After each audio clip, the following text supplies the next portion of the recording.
Bentrok pendukung salah satu capres dengan warga di Sleman, Yogyakarta memakan korban. Seorang pemuda meninggal dunia usai dirawat 4 hari di rumah sakit karena luka di kepala akibat dikeroyok pendukung salah satu capres.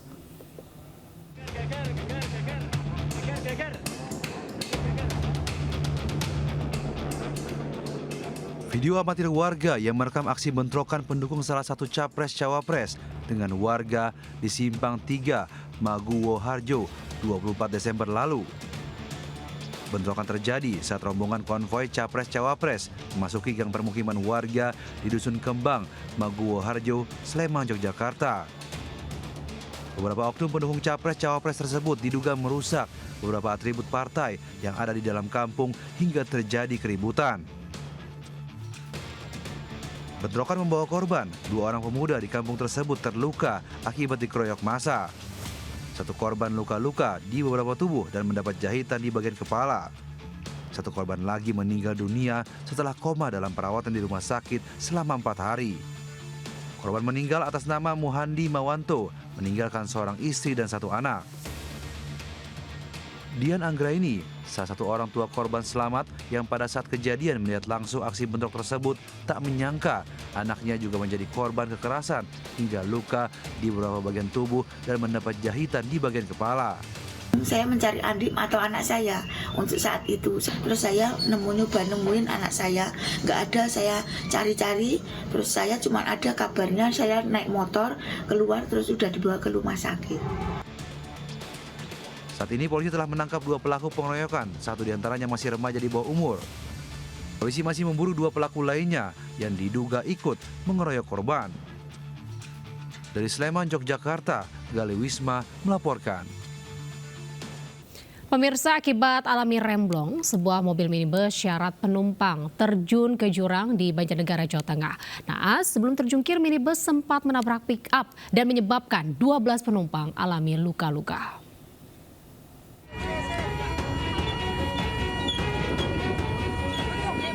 Inilah detik-detik video amatir yang direkam warga pasca terjadinya kecelakaan 2 mobil terjun ke jurang di Jalan Raya Pejawaran, Banjarnegara, Jawa Tengah. Kronologi kejadian laka lantas ini berawal saat minibus jenis Alf melaju dari arah utara menuju ke arah selatan. Tiba-tiba saat berada di turunan tajam, minibus alami gagal rem. Saat bersamaan dari arah utara melaju pick-up dengan nomor polisi R9314D. Karena minibus tak bisa mengendalikan setir, tabrakan tak terhindarkan hingga kedua mobil terjun ke jurang sedalam 5 meter. Akibat kejadian ini, 11 orang mengalami luka ringan dan 1 orang alami luka berat. Penyebabnya, jadi kecelakaannya disebabkan oleh remblong. Nah, ini kemungkinan karena jalanan yang menurun, dan kendaraan dari kendaraan eloknya itu terjadi remblong. Ya.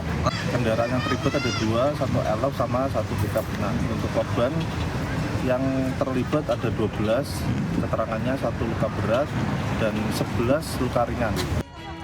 Evakuasi kendaraan sempat terkendala karena sulit dan terjalnya medan. Polisi saat ini tengah melakukan olah TKP dan memeriksa sopir serta saksi untuk mengetahui penyebab pasti terjadinya kecelakaan. Dari Banjarnegara, Jawa Tengah, Helis Novit, Anyus melaporkan.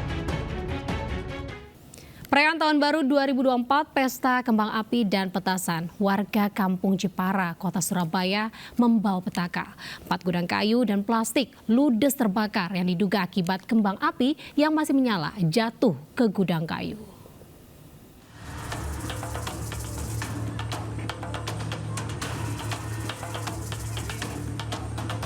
Kobaran api meludeskan 4 gudang kayu dan gudang plastik di Jalan Jepara, Surabaya, Jawa Timur.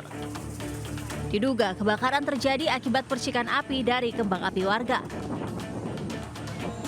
Kebakaran berawal saat warga Kampung Jepara menggelar pesta kembang api merayakan malam pergantian tahun. Oleh warga, kembang api diluncurkan mengarah ke tanah kosong dekat gudang. Diduga percikan api jatuh ke serbuk kayu sehingga menimbulkan kobaran api. Besarnya api dan kencangnya angin membuat api dengan cepat melahap semua isi gudang yang berisi barang mudah terbakar.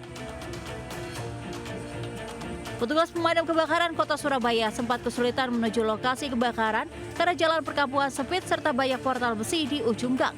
Akibat kebakaran, 7 rumah warga ikut terbakar.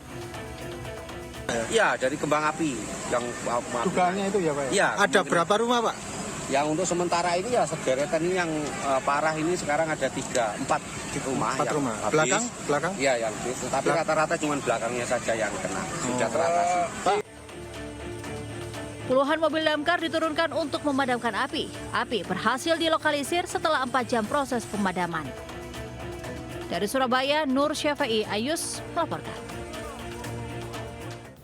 Pemirsa, Partai Perindo terus bergerak menyerap aspirasi masyarakat seperti yang dilakukan Vena Melinda, caleg DPR RI Dapil Jawa Timur 6 ini menyerap aspirasi warga dan milenial di angkringan Jalan Patimura, Kediri, Jawa Timur.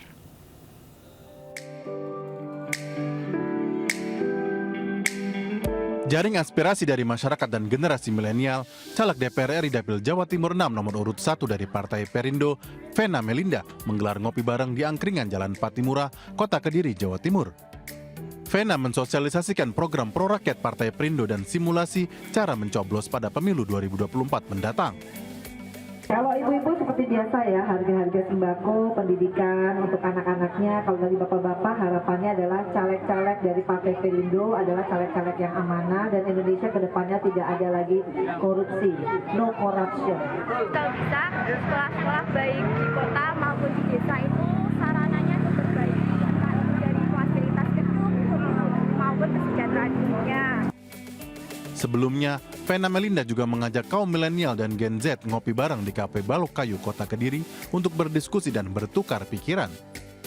Para anak muda yang sebagian besar baru lulus sekolah menengah atas ini mengeluhkan sulitnya mendapatkan pekerjaan karena banyak perusahaan memprioritaskan yang memiliki pengalaman kerja.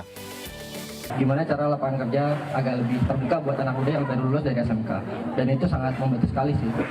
Ibu Vena sebagai caleg dari Dapil 6, Kediri, Tulungagung, sama Blitar, kami berharap anak-anak Gen Z di Kediri berharap bisa menampung aspirasi dari kami. Partai Perindo terus bergerak mensosialisasikan program partai serta menyampaikan visi misi Capres-Cawapres Ganjar Mahfud MD kepada masyarakat. Dari Kediri, Jawa Timur, Afnan Subagio, iNews melaporkan. Pemirsa, Partai Perindo melalui para calegnya kembali membantu para pelaku UMKM dengan program Gerobak Perindo. Gerobak gratis bantuan Irjen Pol Purnawirawan Ricky Herbert P. Sitohang ini, caleg dari DPR RI Dapil Jawa Barat 6 Partai Perindo, diberikan kepada pedagang di Kota Bekasi dan Kota Depok.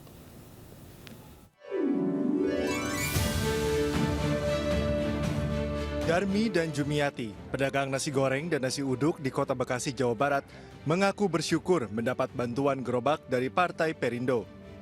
Bantuan gerobak ini diserahkan langsung oleh Irjen Pol Purnawirawan Ricky Herbert P. Sitohang, caleg DPR RI Dapil Jabar 6 Partai Perindo, di kantor DPD Partai Perindo Kota Bekasi.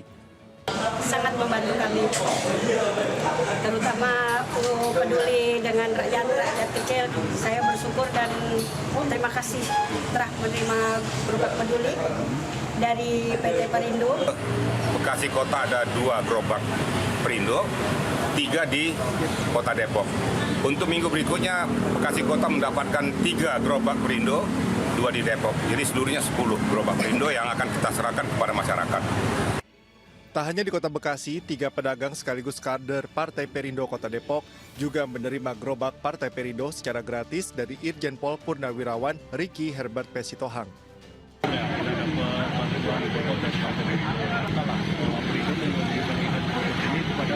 Kita bersama-sama di sini untuk menyerahkan gerobak kepada UMKM.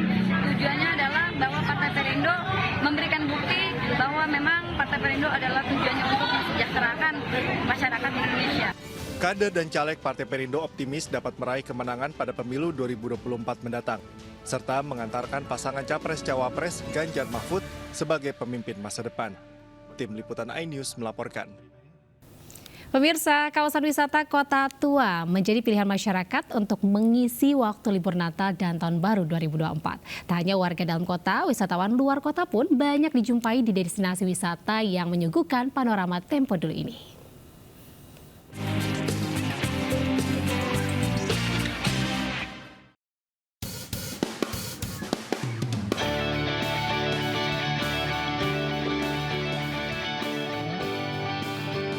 Kawasan wisata Kota Tua, Jakarta masih menjadi pilihan banyak masyarakat untuk mengisi waktu libur Natal dan Tahun Baru 2024. Daya tarik wisata Kota Tua selain menyuguhkan nuansa estetik bangunan tua yang ikonik pada zaman kolonial Belanda ini, dan akses menuju ke lokasi pun begitu mudah dijangkau bagi para pengunjung dengan kendaraan pribadi atau menggunakan transportasi umum seperti kereta KRL dan Transjakarta. Tak dipungkiri, nilai sejarah pada bangunan tua ini menjadi alasan prioritas warga menyambangi tempat ini. Pengen ngasih tahu aja ke anak-anak kalau di sini tuh ada tempat bersejarah gitu. Karena ada bangunan zaman Belanda kali ya, makanya pengen lihat aja gitu.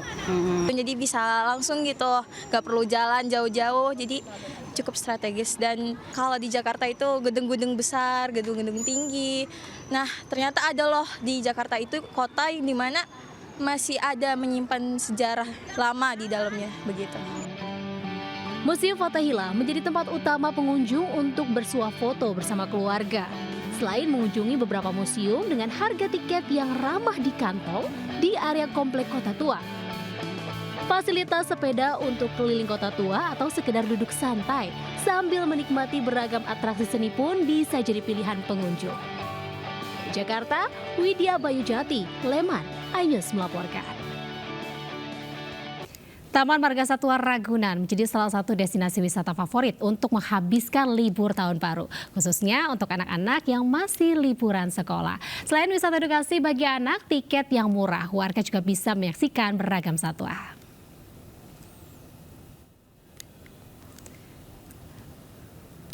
Keramaian di objek wisata Ragunan libur awal tahun ini terbukti dari data jumlah kunjungan ke Taman Marga Satwa Ragunan saat libur Natal dan Tahun Baru mencapai 100.000 pengunjung. Guna mengantisipasi membludaknya jumlah kunjungan, pihak Ragunan menyiapkan 6.000 kantong parkir untuk mobil dan 20.000 untuk sepeda motor.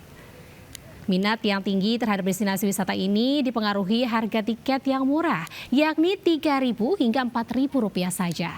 Pengunjung bisa melihat berbagai macam koleksi satwa seperti pelikan, rusa, singa, jenis primata, dan reptil. Mayoritas pengunjung warga DKI dan sekitarnya memanfaatkan momen libur Tahun Baru dan liburan sekolah. Taman Marga Satwa Ragunan buka setiap hari Selasa sampai Minggu pukul 7 hingga 4 sore. Spesial Tahun Baru yang jatuh hari Senin, Taman Marga Satwa tetap buka dan akan tutup pada hari ini, 2 Januari 2024.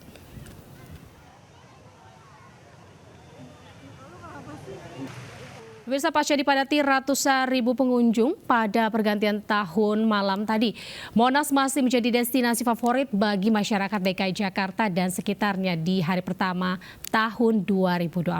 Beberapa pengunjung mengaku ingin tahu lebih banyak tentang sejarah Jakarta dan Indonesia.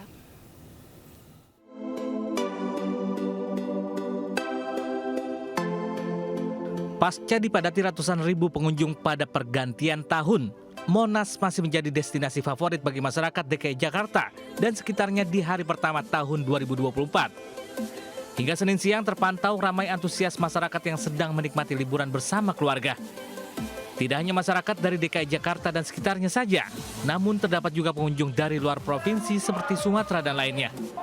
Beberapa pengunjung mengaku memilih Monas sebagai tempat berlibur karena selaku warga Indonesia, mereka ingin tahu lebih dalam lagi seputar sejarah Jakarta dan Indonesia. Sebagai warga Indonesia kan harus tahu mana Monas mana ini. Kita harus tahu dulu Monas kan apa. Jangan kenal Monas saja dari televisi, kita langsung ke lokasi langsung. Yang pastinya sih murah, deket.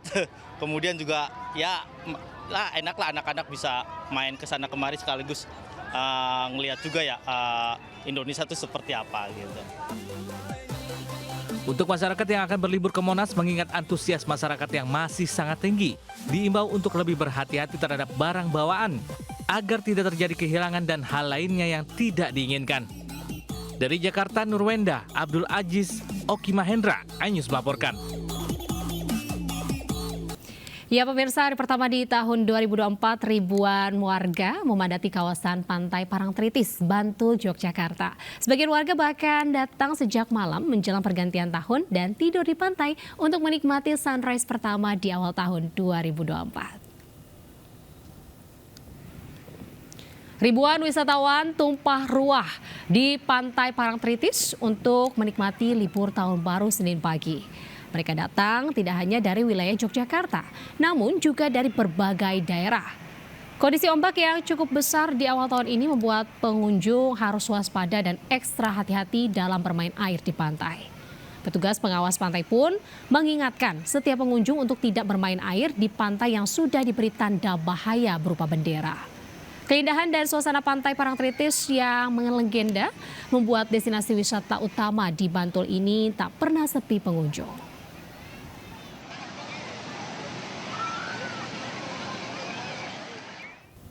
Sementara itu hari terakhir libur tahun baru, suasana stasiun Pasar Senen Jakarta ramai oleh penumpang kereta api. Diprediksi hari Senin dan Selasa menjadi puncak arus balik libur tahun baru 2024.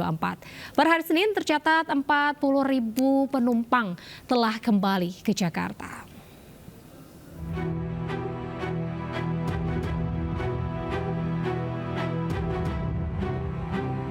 Hari terakhir libur tahun baru, kawasan stasiun Pasar Senen terpantau ramai penumpang yang kembali dari kampung halamannya.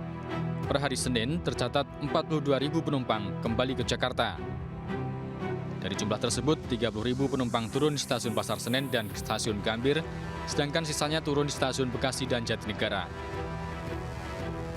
Kepala Humas PT KAI Daob 1 Jakarta, Ikhvan Hendriwintoko, memprediksi puncak arus balik akan terjadi pada Senin dan Selasa 2 Januari 2024. Hal ini karena aktivitas perkantoran dan sekolah sudah mulai kembali normal. Saya habis liburan dari Jawa Pekalongan, kita habis liburan keluarga dan sekarang kita udah balik ke Jakarta karena kita besok udah mau masuk kerja. Iya. Kalau misalnya untuk pemesanan tiket memang udah dari jauh-jauh hari? Iya, kita 3 bulan sebelumnya kita harus beli tiket dulu karena kalau nggak kita beli dari 3 bulan yang lalu, itu kita nggak kebagian tiket, udah habis. Di sisi lain, volume keberangkatan dari stasiun Pasar Senen juga masih tinggi, yakni 21.000 penumpang meninggalkan Jakarta dengan 34 perjalanan kereta api. Dari Jakarta, Dilami Aulia, Nadifa, iNews melaporkan. Pemirsa, mengantisipasi terjadinya kemacetan pada puncak arus balik libur tahun baru di Tol Palimanan Cikampek, pihak kepolisian melalui Korps Lalu Lintas Mabes Polri memberlakukan one way di Tol Cipali. Penerapan sistem satu arah ini dimulai gate Palimanan hingga gate Cikarang Utama.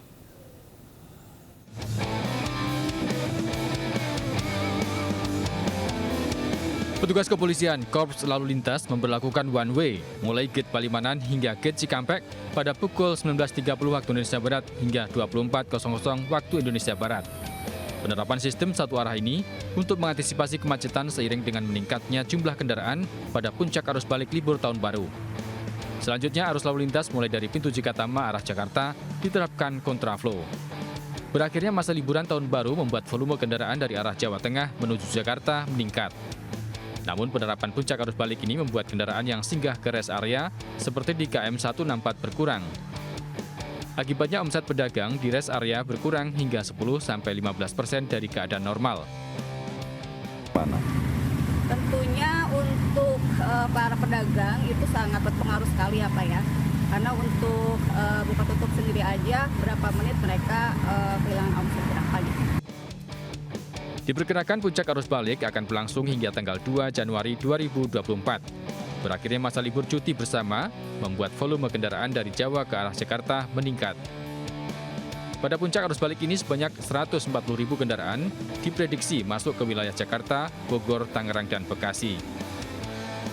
Dari Majalengka, Jawa Barat, Muhammad Zeni Johadi, iNews melaporkan. Sementara lonjakan kendaraan arus balik tahun baru juga terjadi sejak Senin siang hingga malam di ruas tol Purbalenyi. Bahkan rest area kilometer 125 Kota Cimahi sempat ditutup 4 kali karena tidak mampu menampung kendaraan pemudik. Antrean dan kepadatan kendaraan mewarnai puncak arus balik libur tahun baru di ruas tol Purbalenyi, tepatnya res area kilometer 125 Kota Cimahi. Ribuan kendaraan yang didominasi mobil pribadi dari arah Bandung menuju Jakarta melaju dengan kecepatan rendah akibat padatnya kendaraan.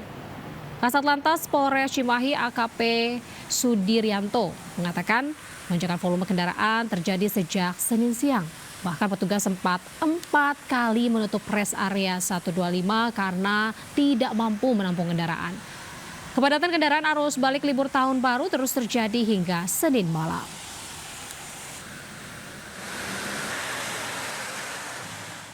Pemirsa, bagi Anda yang sedang menghabiskan liburan akhir tahun di pulau paling barat Indonesia, jangan sampai lewatkan untuk menikmati snorkeling untuk melihat biota laut di Pulau Rubiah yang berada di Kota Sabang. Selain panorama yang indah, beragam jenis ikan seakan menyambut kedatangan wisatawan.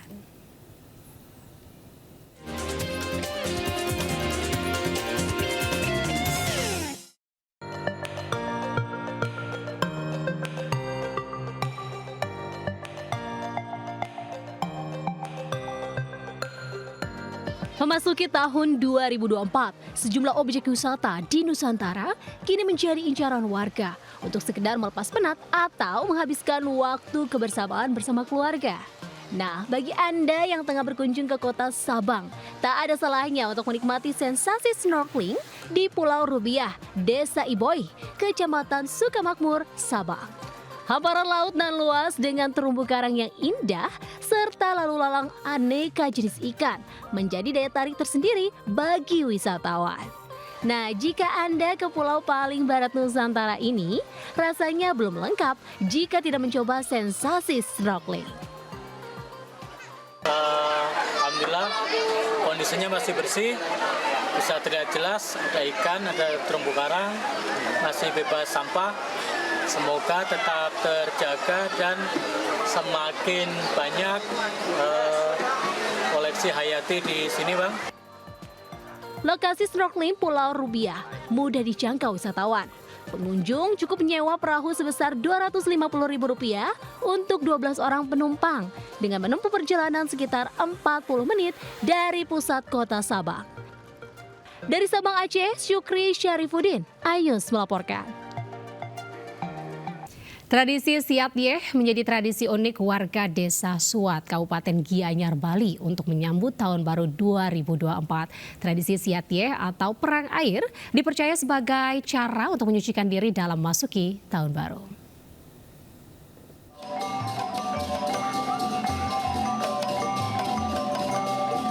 Warga Desa Suat, Gianyar, Bali punya tradisi unik mengawali perjalanan tahun 2024. Yaitu dengan menggelar Siat Yeh atau perang air. Seluruh warga dari berbagai kalangan turut serta mengikuti tradisi yang digelar di Simpang 4 desa ini. Dengan menggunakan air yang disucikan, warga larut dalam keseruan saling melempar air menggunakan gayung. Tradisi yang berjalan dari tahun ke tahun ini mempersatukan seluruh warga, serta sebagai tanda mengawali perjalanan hidup dengan semangat.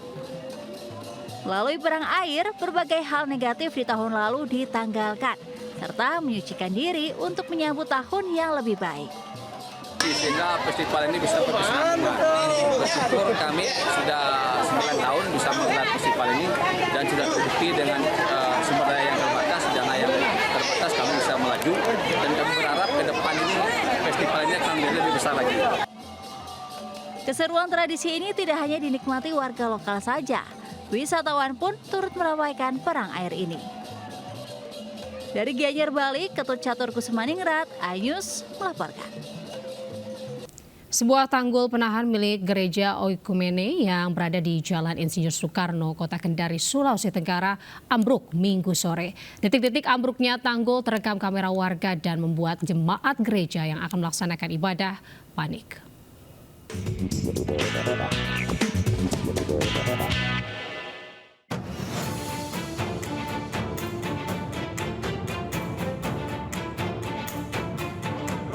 Inilah video amatir yang direkam warga saat sebuah tanggul penahan gereja Oikumene di Kecamatan Kendari, Kota Kendari, Sulawesi Tenggara, ambruk Minggu sore. Peristiwa ambruknya tanggul membuat ratusan jemaat gereja yang akan melaksanakan ibadah panik. Akibat longsor, sebuah pohon natal dan pagar gereja rusak ikut terbawa longsor. Untuk mengantisipasi longsor susulan, para jemaat membuat penanganan darurat dengan menutup longsoran menggunakan terpal untuk menghindari turunnya hujan pada Senin siang. Sudah selama yang di bawahnya, baru di sampingnya kiri kanan pembuangan. Jadi anunya lembek tuh. Gak tahu juga kemarin langsung jatuh begitu guys. Oh tiba-tiba jatuh. Beruntung saat kejadian tak ada warga yang melintas di lokasi sehingga tak menimbulkan korban. Namun kerugian ditaksir mencapai puluhan juta rupiah. Di Kota Kendari, Sulawesi Tenggara, Febriona Tameng melaporkan. Pemirsa, dampak gempa di Sumedang, Jawa Barat, sejumlah pasien RSUD Sumedang masih bertahan di tenda darurat. Para pasien terpaksa dirawat di tenda karena khawatir terjadi gempa susulan. Ratusan pasien RSUD Sumedang ini masih bertahan pasca terjadinya gempa susulan menimpa wilayah Sumedang pada Minggu malam.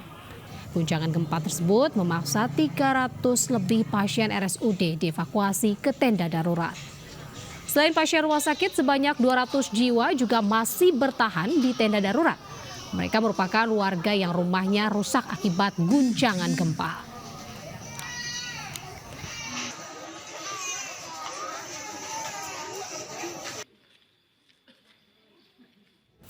Pemirsa, membuka tahun 2024, Capres nomor urut 3 Ganjar Pranowo mendapat dukungan dari Asosiasi Pedagang Mie dan Bakso APMISO.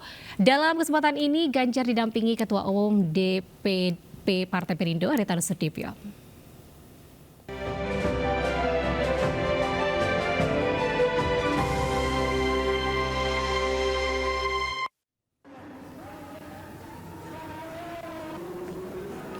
Deklarasi dukungan Asosiasi Pedagang Mie dan Bakso APMISO untuk pasangan Ganjar Pranowo Mahfud MD digelar di Gor Satria, Semarang, Jawa Tengah, Senin siang.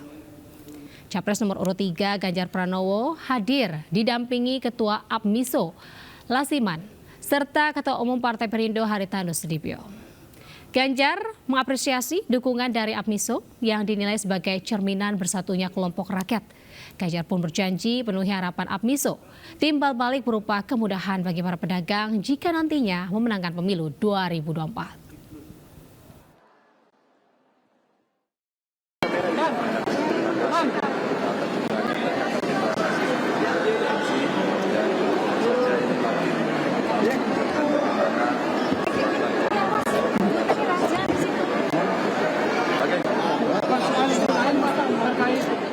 Pemirsa, calon presiden nomor urut 3 Ganjar Pranowo menyatakan akan terus mengawal kasus penganiayaan relawan di Boyolali yang diduga dilakukan oleh oknum TNI.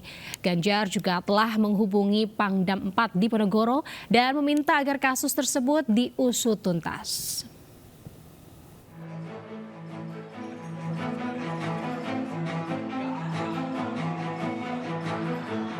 Usai menghadiri pertemuan tim pemenangan Capres Sekaresidenan Semarang, calon presiden nomor urut 3 Ganjar Pranowo menyayangkan tindakan oknum TNI yang main hakim sendiri dan melanggar aturan. Ganjar pun akan mengawal kasus penganiayaan ini hingga tuntas. Ganjar Pranowo yang dikenal sebagai sosok pemimpin muda, energik, merakyat, berprestasi dan berpengalaman, mengaku sudah berkomunikasi dengan Panglima TNI, Kasat, dan Pangdam terkait persoalan tersebut. Dari keterangan para korban, tidak ada peringatan atau komunikasi terlebih dahulu antara para pelaku dengan korban, seperti apa yang disampaikan Komandan Kodim Boyolali. Namun demikian, Ganjar menghimbau agar para relawan tahu hukum dan tidak melanggar aturan, karena dapat memancing munculnya persoalan lain. Relawan juga harus mengerti aturan, maka kalau kita sudah sesuai dengan aturan, ada yang tabrak. Tapi kalau kita juga melanggar aturan, maka akan memancing persoalan-persoalan berikutnya. Tapi yang terjadi di sana, saya minta itu terakhir kali, tidak boleh lagi. Aparatur juga harus menghormati kita. Kalau Anda tidak punya kewenangan, laporkan pada yang berwenang. Ganjar berharap kejadian Boyolali adalah yang terakhir kalinya, serta meminta aparat tidak melakukan tindakan di luar kewenangan. Dari Semarang, Jawa Tengah, Kristadi, tim iNews melaporkan. Ya, pemirsa, calon presiden nomor urut 1 Anies Baswedan berlibur ke Yogyakarta dengan berkunjung ke rumah masa kecilnya di kawasan Malioboro, wilayah Dagen, Sosro Meduran, Kota Yogyakarta. Selain bernostalgia, Anies juga ingin mengenalkan tempat ini sebagai bagian dari sejarah keluarganya. Sementara Cawapres nomor urut 1 Muhaimin Iskandar berdialog dengan petani di Malang, Jawa Timur.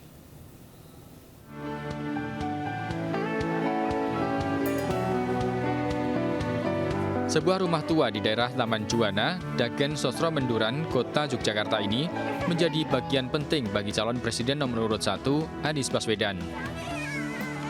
Di sela liburan tahun baru, Anies sempat mengunjungi rumah yang pernah ia tinggali semasa SD, hingga sang nenek wafat kemudian pindah ke daerah Grompol, Jalan Kaliurang, Sleman. Di masa kecil, Anies sering bermain di sekitar rumah hingga kawasan Malioboro. Menurutnya, setiap sore kakeknya selalu membaca buku di teras saat ia bermain di halaman rumah. Anies juga mengaku dirinya masih teringat selalu diajak ayah dan pamannya berkeliling kawasan Malioboro, Jalan Senopati, Loji Kecil, Jalan Mataram, Jalan Perwakilan, dan kembali ke rumah. Anies sengaja mengajak seluruh keluarga untuk memperkenalkan rumah ini sebagai bagian dari sejarah dirinya. Hampir tiap hari saya ke kantor pos besar, itu jalan kaki. Dan kalau saya dikasih tugas masukkan surat, itu kotak pos surat itu depan Sami Jaya. Nggak tahu masih ada nggak Sami Jaya? Itu ada Hotel Mutiara. Itu di situ ada kotak pos. Nah, saya selalu rutin ke sana. Jadi jalan-jalan kaki di Malioboro itu adalah ya rumah kami, ya kampung kami. Makanya ini unik nih, saya bawa anak-anak datang ke sini. Bagi anak-anak Malioboro itu tujuan wisata, bagi bapaknya ini tujuan pulang kampung. Sementara calon wakil Presiden Muhaimin Iskandar bersama istrinya, Rustini Murtadlo, bertemu dengan petani anggrek Dede Orsid dan warga di Desa Dadarjo, Kecamatan Junrejo, Kota Batu, Jawa Timur. Dalam dialognya, Caimin mendapatkan keluhan soal sulitnya ekspor anggrek. Kepada para petani, Caimin menjanjikan perubahan regulasi yang selama ini dinilai menghambat ekspor anggrek. Dari Yogyakarta dan Malang, Jawa Timur, Gunanto Farhan dan Saif Hanjarani, iNews melaporkan.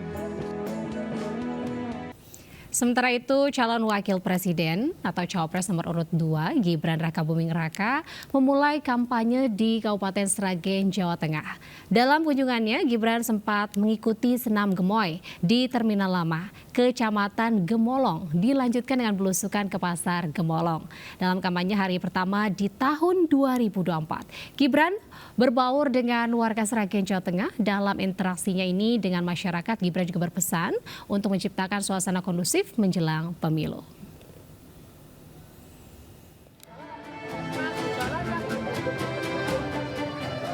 Dalam kampanye hari pertama di tahun 2024, calon wakil presiden nomor urut 2, Gibran Rakabuming Raka, berbaur dengan warga Sragen, Jawa Tengah. Dalam interaksinya dengan masyarakat, Gibran berpesan untuk menciptakan suasana kondusif menjelang pemilu. Gibran menekankan pentingnya menjaga etika kampanye dan menghindari saling menjelekkan hingga menyebar fitnah atau hoaks. Gibran juga mengajak para pendukungnya untuk tidak terpancing dengan berita bohong.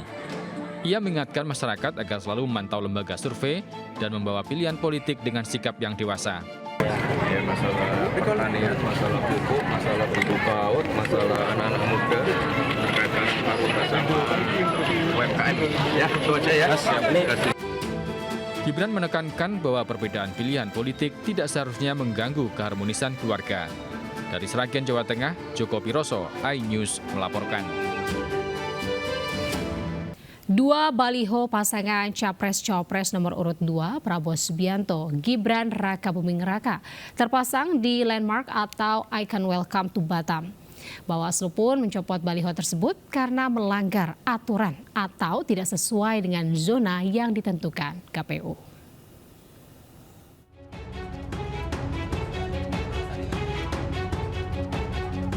Kawasan Welcome to Batam mendadak jadi perbincangan sepanjang akhir tahun 2023.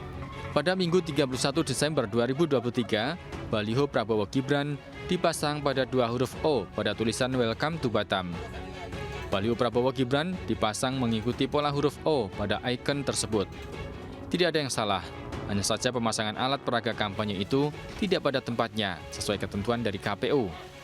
Bawaslu Kepri pun mencopot kedua baliho tersebut. Ya, mungkin dia pelanggaran dari tempat lokasi ini ya, lokasi zona yang telah ditetapkan KPU. Bahwasanya di lokasi yang telah ditetapkan itu tidak memasuki area ini, makanya ini harus segera kita akan tertibkan. Sebelumnya Bawaslu Kota Batam telah berkoordinasi dengan TKD Prabowo Gibran dan menghimbau untuk dicopot.